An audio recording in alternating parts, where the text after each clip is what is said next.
Speaker 1. There was a strong wind when we took off, so the plane was shaking a bit, and some passengers were obviously getting scared, but I'd flown in much worse conditions and I wasn't bothered. For much of the flight, I spent my time admiring the mountain scenery from 10,000 metres, or whatever height we were above those peaks. We were served a tasteless sandwich, which compared unfavourably with a delicious-looking hot meal being served to the lucky few in first class. I know flying is bad for the environment, but when you live on an island, there really is no alternative, unless you fancy spending hours on a ferry. And in a storm like that really can be scary. Speaker 2. It was midwinter, and it had seemed a good idea at the time to take the train rather than go by car.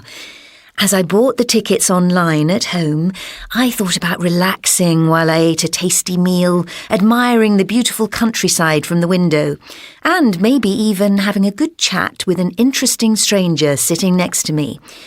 But in the event, the window was too dirty to see through, the food tasted like cardboard, and the man in the next seat spent the entire journey snoring loudly.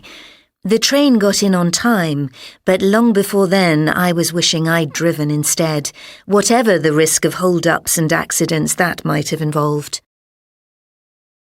Speaker 3. It had been a pretty good crossing for the first couple of hours, but then the waves got much bigger and the ship started rolling around. It wasn't that I was worried it would sink or anything like that, but I did regret having that excellent meal when I first came on board, as I began to feel quite seasick.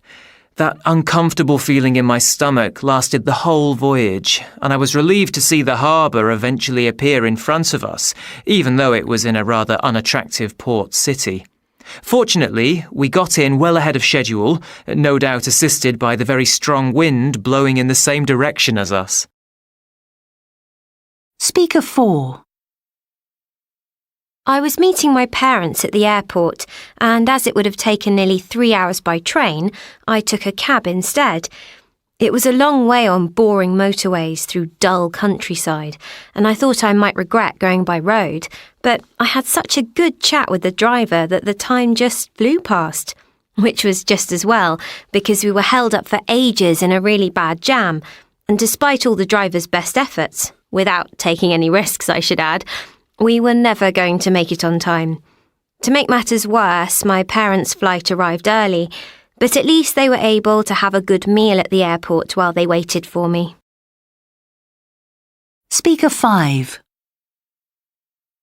As a student, I'd done that overnight bus journey before, and I knew how boring it was. Outside there was wonderful tropical scenery, but it was dark all the way. And of course, you don't get a meal on a coach. It was just as well I had that fantastic curry before setting off. At least, though, I thought to myself, it was safer than going in a friend's car. Until, that was, a huge lorry suddenly cut in front of us, and for a moment I wished I'd put my safety belt on. I mentioned this to the guy next to me, but he just nodded. He wasn't very friendly, and I was glad when we finally pulled in at the bus station right on time.